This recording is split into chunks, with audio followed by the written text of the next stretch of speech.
anatomically that we went over today. So the trick is learn it here and then transfer that to the three-dimensional people. All right, so let's start because I'll definitely have to use those as things to label. So we've got the soft palate and the uvula. And they don't really have any of these salivary glands on here for us, but some of those three-dimensional models do. Okay, so this would be the pharyngeal region. God, there's something nasty down there. Okay, and so esophagus. This area of the stomach is going to be the cardia. This is the fundus of the stomach. This is the body of the stomach. Roughly around here is going to be the pyloric region of the stomach. So let's look inside of anterior surface, posterior surface, greater curvature, lesser curvature. We look inside and we can see the rugal folds or the rugae. Here, this is going to be the pyloric channel, and the pyloric sphincter is going to be right here. So whenever the sphincter relaxes, material can move from the stomach into the duodenum. This first portion of the duodenum is the duodenal cap. And incidentally, this is where you're going to find most of the peptic ulcers. So let's think about that for a second. Okay, I failed to mention that in the lecture, but the pancreatic duct, it actually secretes buffers. So it helps to neutralize the acids in here, sodium bicarbonate. So once the food gets down to here, it starts getting the acid neutralized. But whenever it hits here, it's got all the acid that was there in the stomach. So that's why you find most peptic ulcers in this region of the duodenum. Okay, notice that the stomach is intraperitoneal, and the duodenum, the first portion of the duodenal cap is intraperitoneal. Notice how it dives posteriorly.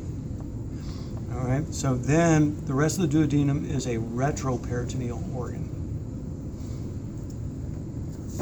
The duodenum wraps around the head of the pancreas, turns anteriorly to become the jejunum.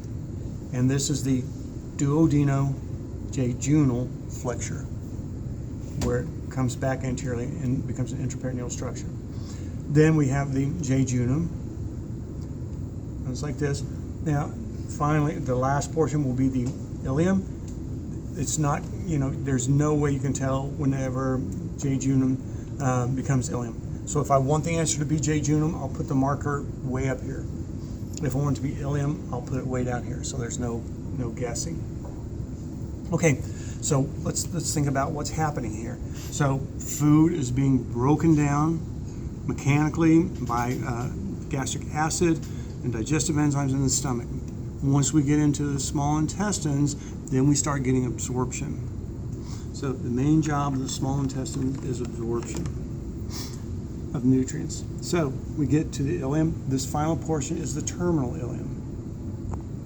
This would be the ileocecal valve. So the colon, we have the cecum. This is the appendix, right down here. So people with appendicitis typically have right lower quadrant pain. Eventually, sometimes it starts up here by the umbilicus. So appendix, cecum, ileocecal valve. Ascending colon. So in the ascending colon is retroperitoneal. Now here's the hepatic flexure. This is not anatomically correct. The liver should be down here, but we have to explode it just so you can see everything. So this is the hepatic flexure, where the colon turns anteriorly to become an intraperitoneal structure, the transverse colon. The transverse colon is attached to the posterior abdominal wall by the transverse mesocolon. So while it can dip pretty far down at the abdomen, it's not like it's not attached. It is attached by the transverse mesocolon. So transverse colon is an intraperitoneal structure. Here's the spleen. At the splenic flexure, it turns posteriorly. So this is a splenic flexure to become a retroperitoneal structure again, the descending colon. Now you can't see much of the sigmoid colon here, but the sigmoid colon turns anteriorly again. So the sigmoid colon is a an intraperitoneal structure. It dives posteriorly to become the rectum. Rectum is an extraperitoneal structure. And then finally we have the anus with internal and external anal sphincters. Okay, so let's go over how you remember that.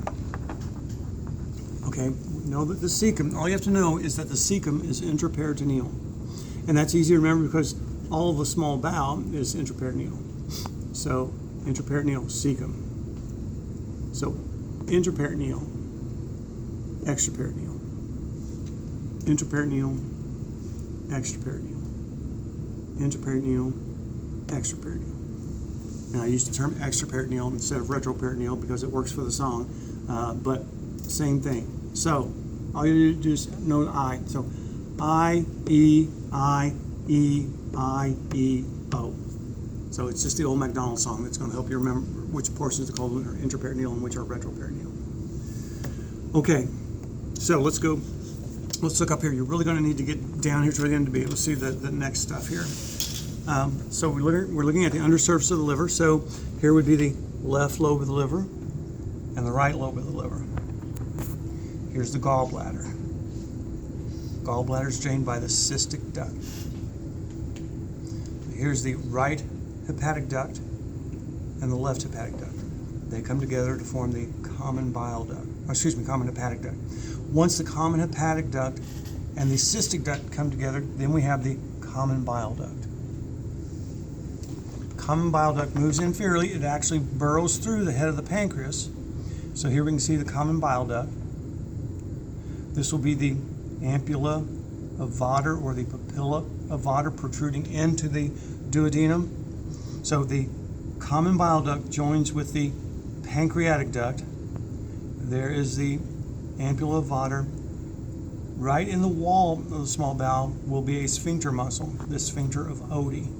And it's the tension in that determines whether stuff can empty out of here into the duodenum. So here's the pancreatic duct. We've got the head of the pancreas, body of the pancreas, and again, the tail of the pancreas lies pretty much in the hilum of the spleen. Pancreas is a retroperitoneal structure. So that's pretty much everything, at least on this guy. Now we have models of the teeth. I'm not going to ask you parts of the teeth. That's pretty easy, the crown, the neck, and the root. But I'll probably have a couple questions to see if you can name the teeth, because that's a skill that you will need. Questions? Okay.